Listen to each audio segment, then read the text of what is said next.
प्यारे बच्चों, कैसे हैं आप सब। आशा करती हूँ आप सब अपने घरों पे होंगे, स्वस्थ होंगे और लॉकडाउन का पालन कर रहे होंगे। घर पे रह के पढ़ाई कर रहे होंगे, क्योंकि बच्चों स्कूल बंद हैं लेकिन पढ़ाई बंद नहीं है। तो बच्चों, मैं तृप्ति मोहर, सहायक अध्यापिका, राजकीय बालिका इंटर कॉलेज किला रामपुर से आज आपको सामाजिक विज्ञान की जो हमारी पुस्तक है समकालीन विश्व व भारत, उसका जो दूसरा चैप्टर है, दूसरा पार्ट जो है भारत में राष्ट्रवाद, आज हम उसका अध्ययन करेंगे। बच्चों, पहला पार्ट जो है यूरोप में राष्ट्रवाद, वो हम पढ़ चुके हैं और हम देख चुके हैं कि यूरोप में कैसे राष्ट्रवाद का विकास हुआ था। इसी क्रम में आज हम भारत में राष्ट्रवाद और उसके अंतर्गत असहयोग आंदोलन, यह आज हमारा शीर्षक रहेगा, इसका अध्ययन हम करेंगे। तो आइए पढ़ते हैं और समझते हैं इस पाठ को। भारत में राष्ट्रवाद। बच्चों, राष्ट्रवाद क्या होता है? ये एक भाव है, एक लगाव है अपने देश के प्रति, लगाव का, जुड़ाव का, यानी कि एक फीलिंग है अपने देश से प्यार करने की।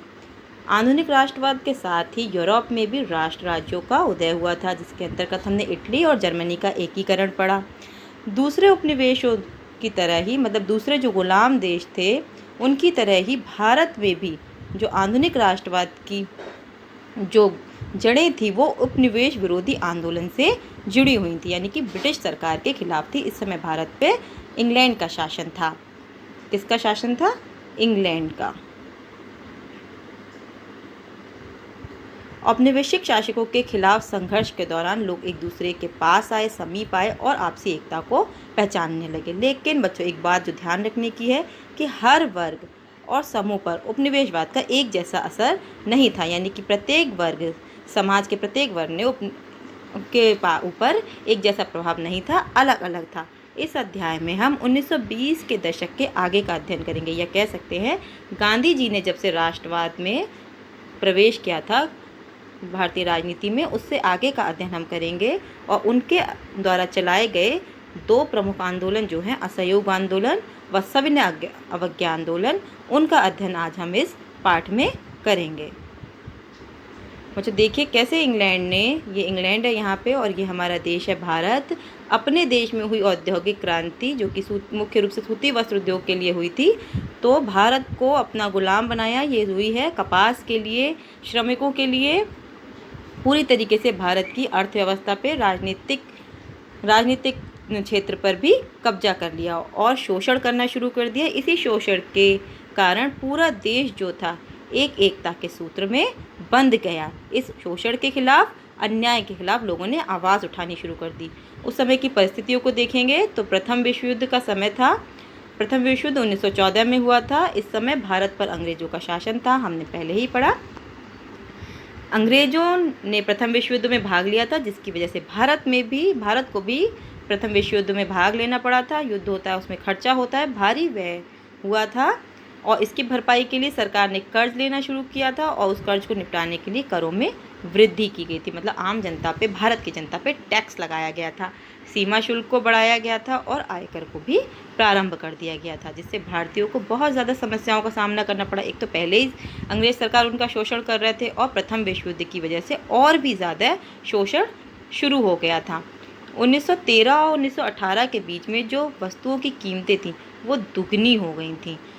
इसके अलावा एक और क्या बात थी कि गांव में सिपाहियों को ज़बरदस्ती सेना में भर्ती किया जा रहा था, मतलब उनकी जबरन भर्ती की जा रही थी। यही समय था जब फसलें भी बर्बाद हो चुकी। 1918, 19 और 1920, 21 के समय पे फसलें जो थी वो पूरी तरीके से बर्बाद हो चुकी थी। जब फसलें बर्बाद हो गई थी तो नेचुरल सी बात है कि खाने की कमी आ गई थी, खाने पीने की चीज़ों की बहुत भारी कमी आ गई थी और खाने पीने की कमी आने के कारण दुर्भिक्ष, जो अकाल जैसी स्थिति उत्पन्न हो गई थी और अकाल की वजह से फ्लू महामारी फैल गई थी। महामारी मतलब जो बहुत बड़े स्तर पे बीमारी होती है, जैसे कि इस समय कोरोना, वैसे ही उस समय फ्लू नामक बीमारी जो थी वो फैल गई थी। दुर्भिक्ष और महामारी की वजह से 1921 की जनगणना के हिसाब से अगर हम देखें तो इस दुर्भिक्ष और महामारी में 120 से 130 लाख लोग मारे गए थे, जो कि बहुत बड़ी संख्या थी उस समय की जनसंख्या के हिसाब से। अच्छा, लोगों ने प्रथम विश्व युद्ध में, भारत के लोगों ने इंग्लैंड का साथ इस उम्मीद से दिया था कि युद्ध खत्म होने के बाद उन्हें कुछ सहूलियतें मिलेंगी, उनकी मुसीबतें कम हो जाएंगी। लेकिन ब्रिटिश सरकार ने ऐसा कुछ नहीं किया, जिसकी वजह से भारतीयों की जो उम्मीदें थी उस पर पानी फिर गया। इसी समय भारतीय राजनीति में एक नए व्यक्ति का प्रादुर्भाव हुआ। भारतीय राष्ट्रीय आंदोलन में एक नए व्यक्ति का प्रादुर्भाव हुआ, जो थे महात्मा गांधी या हमारे राष्ट्रपिता गांधी जी, जिन्होंने भारतीय राष्ट्रवाद को एक नई दिशा प्रदान करी। सत्याग्रह का विचार था उनका। महात्मा गांधी 1915 में भारत लौटे थे। सत्याग्रह मतलब सत्य प्लस आग्रह, यानी कि सत्य के द्वारा, अहिंसा के द्वारा किसी से अपनी बातें मनवाना सत्याग्रह कहलाता है। इससे पहले वे दक्षिण अफ्रीका में थे, वहाँ उन्होंने सत्याग्रह द्वारा जन आंदोलन चलाया था और दक्षिण अफ्रीका की जो नस्लवेदी सरकार थी, मतलब जो लोगों में भेदभाव करती थी, उस सरकार से सफलतापूर्वक लोहा लिया था। भारत आने के बाद भी गांधी जी ने कई स्थानों पे सत्याग्रह आंदोलन चलाया था। यह आप चित्र है, इसमें आप देख सकते हैं, ये दक्षिण अफ्रीका का चित्र है। इसमें गांधी जी ने कैसे कितने सारे लोगों को इकट्ठा किया है, जन समर्थन इकट्ठा किया है वहाँ की नस्लवेदी सरकार के विरुद्ध। ठीक है, किसके द्वारा? सत्याग्रह द्वारा। सत्य और अहिंसा, ये दो शब्दों को आपको बहुत अच्छे से याद रखना है, क्योंकि गांधी जी यही दो हथियार थे गांधी जी के। सत्याग्रह पे गांधी जी के क्या विचार थे, क्या वह सोचते सत्याग्रह के बारे में? वो कहते थे सत्याग्रह जो है वो सत्य की शक्ति है। ठीक है, उनका मतलब ये था, उनका कहना ये था कि अगर आपका उद्देश्य सच्चा है और अगर आपका संघर्ष अन्याय के खिलाफ है, तो आपको किसी भी प्रकार के शारीरिक बल की आवश्यकता नहीं है। आप अहिंसा के द्वारा भी अपने उद्देश्यों की पूर्ति कर सकते हैं। दमनकारी शत्रु की चेतना को उसके लिए आपको झिझोड़ना होगा। मतलब सत्याग्रह द्वारा भी आप अपने उद्देश्यों को प्राप्त कर सकते हैं बिना किसी हिंसा के। गांधी जी के प्रारंभिक सत्याग्रह आंदोलन जो उन्होंने भारत आके शुरू किए थे वो कौन से थे? गांधी जी ने 1917 में बिहार में जो चंपारण जगह है वहाँ के इलाके का दौरा करके वहाँ के किसानों को जो बागानी व्यवस्था थी उससे संघर्ष करने के लिए प्रेरित किया। 1917 में ही उन्होंने गुजरात के खेड़ा जिले के किसानों की मदद की और उनके लिए भी सत्याग्रह का आयोजन किया। 1918 में अहमदाबाद में गांधी जी ने सूती कपड़ा में काम करने वाले जो मजदूर थे उनके बीच में सत्याग्रह आंदोलन को चलाने के लिए भी प्रेरित किया। बच्चों, मानचित्र में भी भरने को आता है हमारे एग्ज़ाम में, तो हम देखेंगे इस मानचित्र में भी इन जगहों को देखेंगे क्योंकि भरने को आती हैं। और बच्चों को मानचित्र भरना बड़ा कठिन लगता है, लेकिन मानचित्र बहुत ही इंटरेस्टिंग चीज़ है। अगर हमें भरनी आ जाए तो हमारे स्मृति पटल पे बातें जो है वो अमिट हो जाती हैं। तो अहमदाबाद ये गुजरात ज़िला है जिसमें अहमदाबाद है।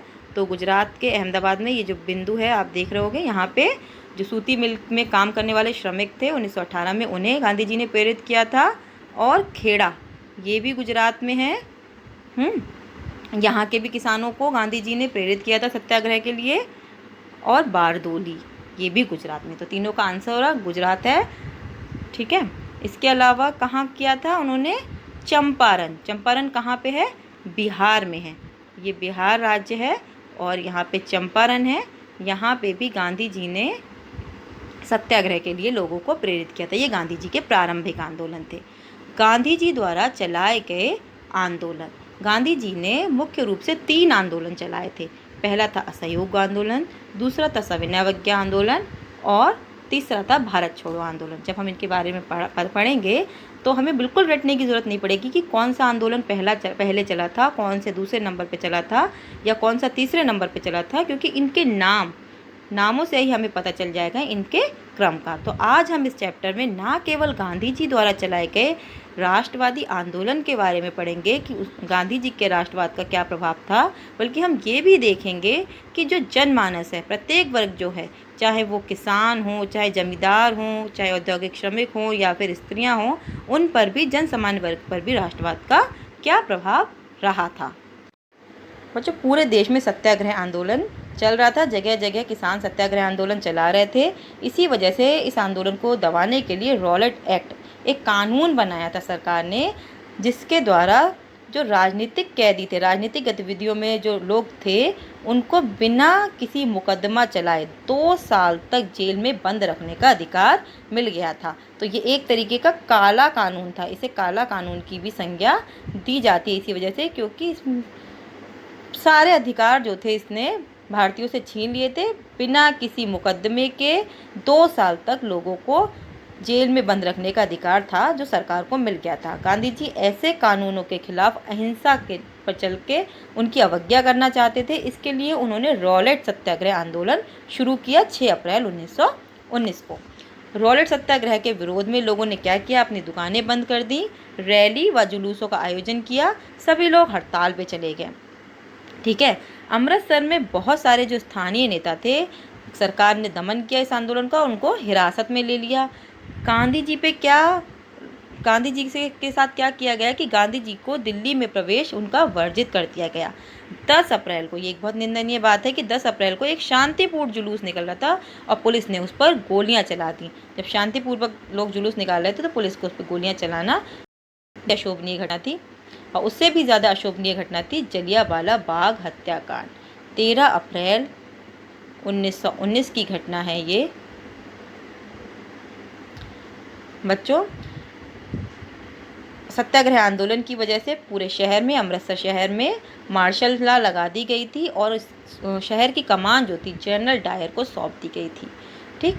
बैसाखी का दिन था। जलियांवाला बाग, एक शहर के बाहर एक बाग था, उसमें बहुत सारे लोग मेला देखने के लिए जुटे थे। 13 अप्रैल 1919 का ये दिन था। ये मैदान जो था चारों तरफ से बंद था। बाहर होने की वजह से लोगों को ये नहीं पता था कि इलाके में मार्शल लॉ लगी हुई है। ठीक है। मैदान से बाहर निकलने वाले रास्तों को बंद कर दिया गया। सरकार जो थी वो पूरी तरीके से दमन करना चाहती थी, इसलिए उसने बाहर निकलने वाले रास्तों को बंद किया और पूरी पुलिस फोर्स के साथ इस जलियांवाला बाग में वो घुस गए और सिपाहियों ने भीड़ पर अंधाधुंध गोलियां चलानी शुरू कर दी। अंग्रेज ऐसा इसलिए करना चाहते थे क्योंकि वो भारतीयों में एक डर कायम करना चाहते थे, जिससे भारतीय उनका कभी भी विरोध ना करें। क्योंकि अगर उन्हें लोगों को हटाना ही होता तो वो अनाउंसमेंट करके भी लोगों को हटा सकते थे, लेकिन उन्हें केवल डर, भारतीयों के हृदय में डर कायम करना था, जिससे वो भविष्य में कभी विरोध ना करें। इस जलियांवाला बाग में सैकड़ों लोग मारे गए। ठीक है। लोगों को बहुत ज़्यादा गुस्सा आया। भारतीयों ने जितनी भी सरकारी इमारतें थी उन पर हमला करना शुरू कर दिया, यानी कि आंदोलन जो था वो हिंसक हो गया। और जहाँ जहाँ आंदोलन हिंसक हो जाएगा गांधी जी वो आंदोलन वापस ले लेंगे। तो जब महात्मा गांधी जी को पता चला कि सत्याग्रह को नकारा जा रहा है, हिंसा हो रही है, तो उन्होंने सत्याग्रह आंदोलन वापस ले लिया।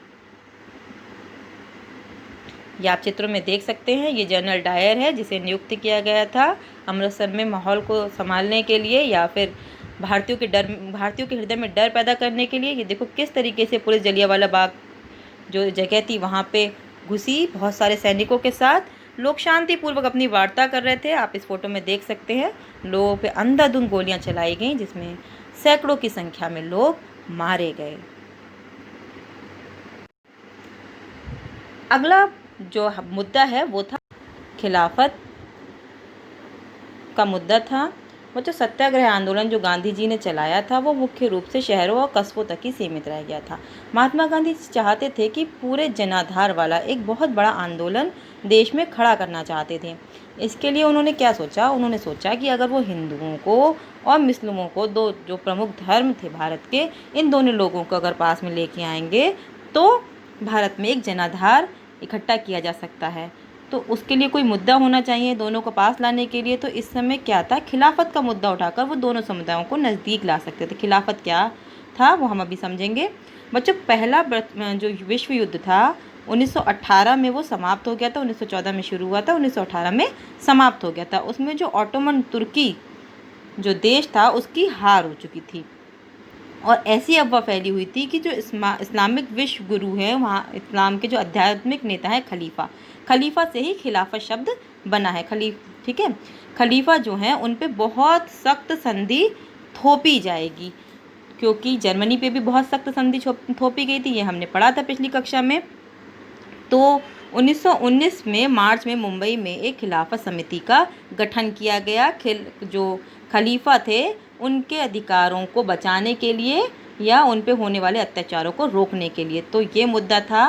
गांधी जी ने सोचा अगर हम भी अपने देश में आंदोलन में मुस्लिमों का सहयोग करेंगे तो खिलाफत के मुद्दे पर तो मुस्लिम जो हैं वो राष्ट्रवाद के आंदोलन में, राष्ट्रवादी आंदोलन में साथ में आएंगे और एक देशव्यापी आंदोलन शुरू किया जा सकता है। तो जो मुस्लिम नेता थे मोहम्मद अली और शौकत अली, उनके साथ गांधी जी ने इस मुद्दे पे एक संयुक्त जन कार्रवाई की संभावना तलाशने के लिए चर्चा शुरू कर दी।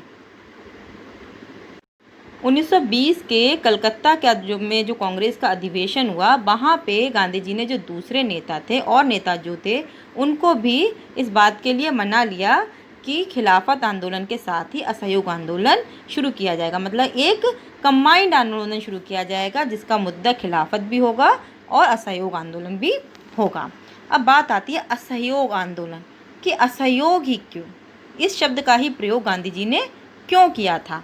तो इसका जवाब उन्होंने स्वयं दिया है। उन्होंने अपनी प्रसिद्ध पुस्तक हिंद स्वराज में 1909 में जो उन्होंने लिखी थी उसमें लिखा है कि भारत में ब्रिटिश शासन भारतीयों के सहयोग से ही स्थापित हुआ है ना। बिना भारतीयों के सहयोग से तो ब्रिटिश शासन स्थापित हुआ नहीं है और सहयोग से ही चल पा रहा है। अगर भारतीय अपना सहयोग वापस ले लें तो यह जो ब्रिटिश शासन है साल भर के अंदर ढह जाएगा और भारतीयों को स्वराज की प्राप्ति हो जाएगी। अगर हम असहयोग शब्द को तोड़ेंगे तो अ प्लस सहयोग, यानी कि हम आपका सहयोग नहीं करेंगे, असहयोग शब्द निकल के आता है। तो बच्चों लेकिन एक बात बहुत ध्यान रखने की है कि किसी भी प्रकार की हिंसा की गांधी जी के किसी भी आंदोलन में कोई जगह नहीं थी।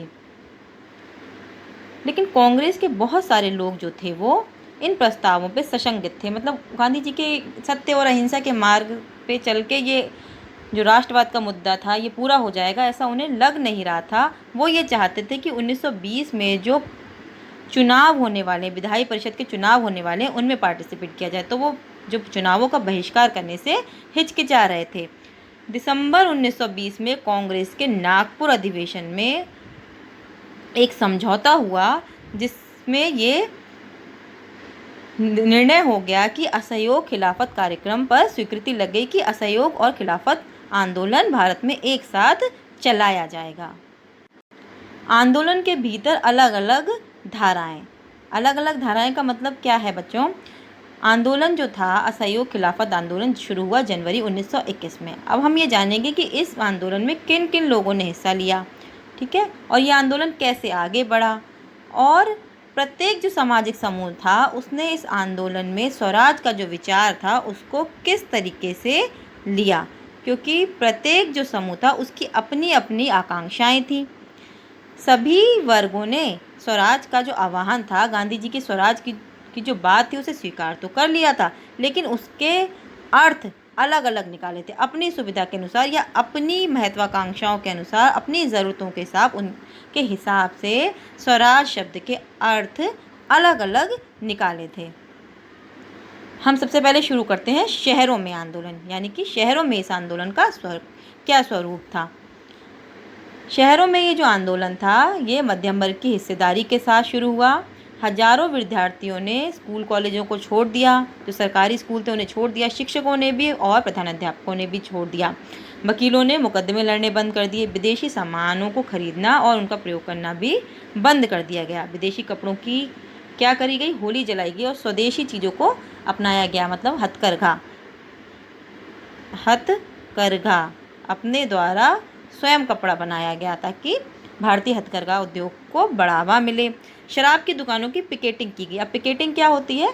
पिकेटिंग एक नया शब्द है आपके लिए। पिकेटिंग का मतलब ये होता है कि किसी फैक्ट्री या दुकान के बाहर धरना दो जिससे कि सामान अंदर या बाहर जा ही ना सके। तो महिलाओं ने शराब की दुकानों के बाहर पिकेटिंग की थी।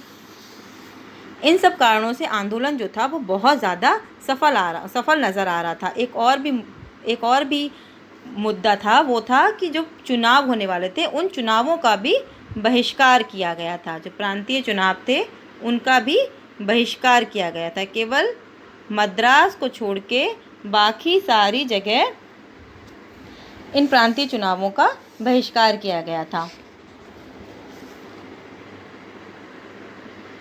इन सब कारणों से ये आंदोलन जो था वो बहुत ज़्यादा सफल नज़र आ रहा था। 1921 और 1922 के बीच में विदेशी कपड़ों का आयात जो था वो घटकर आधा रह गया था। उनकी कीमतें जो थी वो 102 करोड़ से घटकर मात्र 57 करोड़ रह गई थी और भारतीय कपड़ा मिलों और हथकरघा उत्पादन भी बढ़ने लगा था। इस चित्र में आप देखेंगे कि ऐसे घर घर में लोग सूत कात रहे हैं, विदेशी कपड़ों की होली जलाई जा रही है और ये चरखा जो था एक राष्ट्रीय प्रतीक बन गया था आंदोलन में। कितना बड़ा चरखा है ना, ये चरखा जो था वो एक राष्ट्रीय प्रतीक बन गया था आंदोलन में, आंदोलन का प्रतीक बन गया था। लेकिन कुछ समय बाद शहरों में आंदोलन जो था वो धीमा पड़ गया। उसके क्या कारण थे शहरों में आंदोलन धीमा पड़ने के?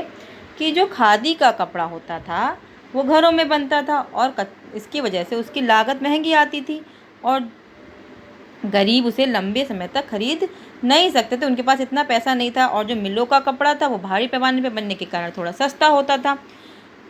स्कूल कॉलेजेस के भी वैकल्पिक साधन नहीं थे और नौकरी के भी कोई वैकल्पिक साधन नहीं थे। इस वजह से शिक्षक जो थे सरकारी स्कूलों में लौटने लगे, बच्चे भी स्कूलों में लौटने लगे। जीविका चलाने के लिए जो सरकारी वकील थे या जो वकील थे वो भी सरकारी अदालतों में वापस दिखाई देने लगे। अब आता है कि किसानों में इस आंदोलन को किस तरीके से लिया। ठीक है, ये आप किसानों को देख रहे हैं। किसान जो कि हमारे देश में सबसे ज़्यादा महत्वपूर्ण हैं क्योंकि ज़्यादातर लोग उस समय भी और आज भी खेती ही करते हैं। ग्रामीण इलाकों में जो आंदोलन था वो उसने विद्रोह के रूप में जन्मा था। और ये विद्रोह किसके खिलाफ था? ये आंदोलन ताल्लुकदार और जो जमींदार थे उनके खिलाफ था। वो किसानों से क्या करते थे? भारी भरकम लगान वसूल करते थे। ब्रिटिश काल में किसानों को और मजदूरों को बेगार करनी पड़ती थी। बेगार मतलब बिना पैसे दिए काम करना पड़ता था। अवध में जो बाबा रामचंद्र थे तथा जवाहरलाल नेहरू जी थे, उन्होंने किसानों का नेतृत्व किया। मुख्य रूप से बाबा रामचंद्र जी ने किया था। उनकी क्या मांगे थी? बेगार व्यवस्था को ख़त्म किया जाए, लगानों को कम किया जाए, सरकार जमींदारी जो दमनकारी नीति थी उसका सामाजिक बहिष्कार किया जाए। तो जब लोगों को पता चला कि असहयोग, बाबा रामचंद्र काफ़ी पहले से ही जो किसान आंदोलन था उनका नेतृत्व कर रहे थे, तो जब असहयोग आंदोलन की शुरुआत हुई, लोगों को पता चला कि गांधी जी ने असहयोग आंदोलन चलाया है, तो उन्होंने स्वराज के विचार का अपना ही अलग मतलब निकाला। उनका मतलब ये था कि अब लगान नहीं देना पड़ेगा और ज़मीन जो है वो किसानों को बांट दी जाएगी। तो किसानों के लिए, जो ग्रामीण क्षेत्र के लोग थे, उनके लिए स्वराज का मतलब यही था कि लगान न देना और ज़मीन पर मालिकाना हक मिल जाना। बहुत सारे जमींदारों को नाई धोबी की सुविधाओं से वंचित कर दिया गया, मतलब उनका सामाजिक बहिष्कार कर दिया गया। ठीक है, पंचायतों ने नाई धोबी बंद का फैसला लिया गया। अच्छा बच्चों, एक और नया शब्द है जो मैंने इसमें लिखा भी है, गिरमिटिया मजदूर। ये जो बाबा रामचंद्र थे ये गिरमिटिया मजदूर थे। तो गिरमिटिया मजदूर क्या होता है? औपनिवेशिक शासन के दौरान बहुत सारे लोगों को काम करने के लिए विदेश, जैसे कि फिजी है, गियाना है, ठीक है, ऐसी जगहों पे ले जाया जाता था। फिजी, गियाना है, ऐसी जगहों पे ले जाया जाता था। तो उन्हें एक एग्रीमेंट के तहत लेके जाते थे। उस एग्रीमेंट को कहते थे गिरमिट। क्या कहते थे उस एग्रीमेंट को? गिरमिट। तो ये जो लोग थे, एग्रीमेंट मजदूर थे, उन्हें क्या कहा जाने लगा? गिरमिटिया, यानी कि उनका नाम बिगड़ के गिरमिटिया पड़ गया था। तो बाबा रामचंद्र जो थे वो गिरमिटिया मजदूर थे।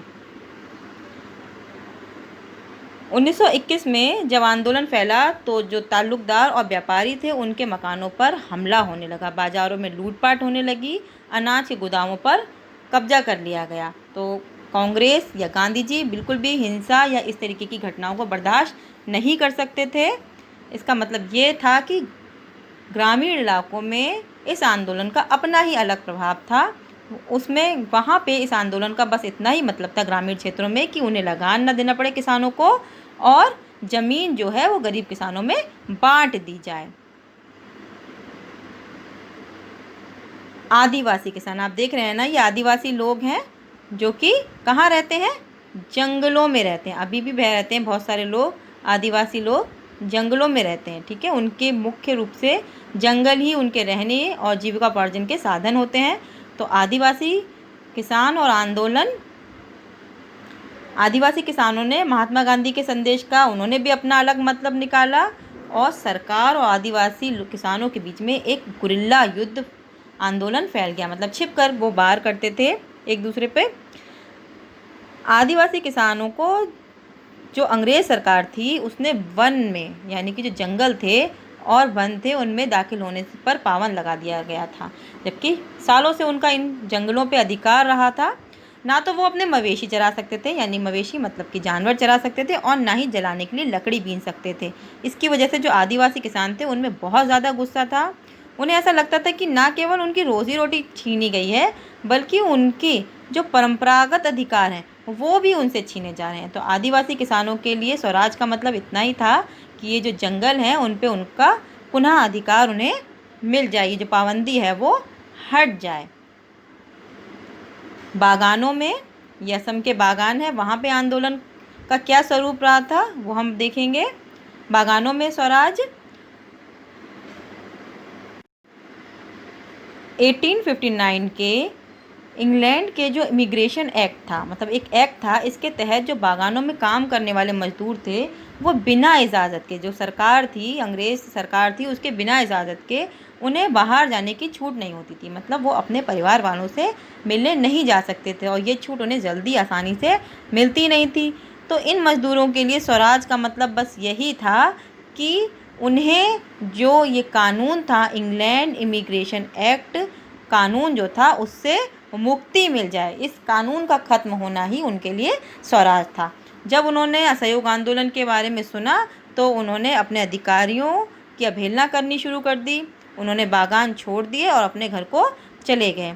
अच्छा, ऐसा उन्होंने क्यों किया? क्योंकि उन्हें लगा कि अब गांधी राज आ रहा है और हर व्यक्ति को अपने गांव में ही ज़मीन मिल जाएगी। इसलिए उन्होंने क्या किया, बागानों को छोड़ दिया, लेकिन वो अपनी मंजिल तक नहीं पहुंच पाए। असहयोग आंदोलन की वजह से रेलवे में और स्टीमरों में हड़तालें हुई थी, जिसकी वजह से वो रास्तों में ही फंस गए।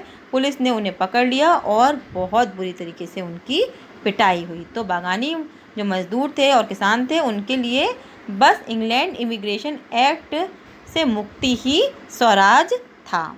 उनके लिए स्वराज का बस इतना ही अर्थ था। चौरी चौरा की घटना और असहयोग आंदोलन को वापस रोकने का आह्वान।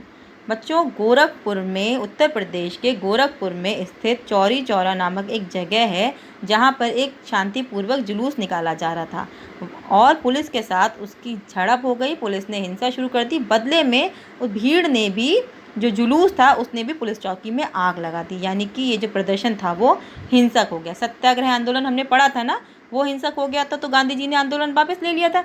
ऐसे ही जब ये असहयोग आंदोलन हिंसक रूप धारण कर लिया चौरी चौरा की घटना के बाद में, तो गांधी जी ने इस असहयोग आंदोलन को रोकने का आह्वान किया। ये फरवरी 1922 की घटना है। हम मानचित्र में भी इसको देखेंगे क्योंकि यह भरने के लिए आता है मानचित्र में, और हमें पता भी होना चाहिए कि हमारे देश में ये गोरखपुर में चौरी चौरा कहाँ पर स्थित है, जिसकी वजह से जहाँ पे हिंसक घटना के बाद में आंदोलन वापस लिया गया था।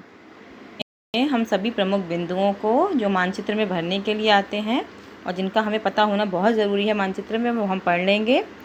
देखो, ये जो प्रारंभिक आंदोलन थे गांधी जी के, गुजरात में खेड़ा और अहमदाबाद, जहाँ पे सूती वस्त्र के कारखाना के जो श्रमिक थे उनके लिए सत्याग्रह शुरू किया था, वो अहमदाबाद में, और खेड़ा में किसानों के लिए। ठीक है, तो ये गुजरात है, ये भरने के लिए आता है मानचित्र में, ये गुजरात है और इसके अंदर हम भरेंगे। यहाँ पे अहमदाबाद है और ये खेड़ा है। ठीक है, और क्या घटना हुई थी? चौरी चौरा की घटना। ये भी आती है कि किस घटना के बाद गांधी जी ने असहयोग आंदोलन वापस ले लिया। तो आपको उत्तर लिखना है चौरी चौरा और भरना है। ये जो उत्तर प्रदेश है, ये आप देख पा रहे होगे बच्चों, उत्तर प्रदेश में ये जो बिंदु बना हुआ है, यहाँ पे चौरी चौरा जगह है, गोरखपुर ज़िले में। 1920 का कांग्रेस का अधिवेशन कहाँ पे हुआ था? तो 1920 का कांग्रेस का अधिवेशन हुआ था कलकत्ता में। तो आप ये यहाँ पे कलकत्ता भरेंगे, सितंबर में हुआ था। चंपारण, जहाँ पे गांधी जी ने अपना प्रारंभिक आंदोलन शुरू किया था, वो हम पहले भी देख चुके हैं। एक बार फिर से हम इस पर एक सरसरी निगाह डाल देते हैं। ये बिहार है, बिहार में ये जो बिंदु बना हुआ है यहाँ पे चंपारण था। ये गांधी जी के प्रारंभिक आंदोलन है जो आ जाते हैं। एक और जो बिंदु है वो ये है अमृतसर। यहाँ पे क्या हुआ था, जलियांवाला बाग हत्याकांड। तो ये अमृतसर जगह है, ये जो बिंदु बना हुआ है ये पंजाब जो हमारा राज्य है वहाँ पे है अमृतसर। यहाँ पे जलियांवाला बाग हत्याकांड हुआ था। तो बच्चों, आज के इस अध्याय में हमने राष्ट्रवाद को जाना, किस प्रकार राष्ट्रवाद की जड़ें भारत में मजबूत हुई, गांधी जी के असहयोग आंदोलन को पढ़ा, उसके स्वरूप को देखा। अब हम कल के अध्याय में इससे आगे राष्ट्रवाद का कैसे विकास हुआ उसको पढ़ेंगे। और आप लोग भी घर पे अच्छे से पढ़ना। Thank you.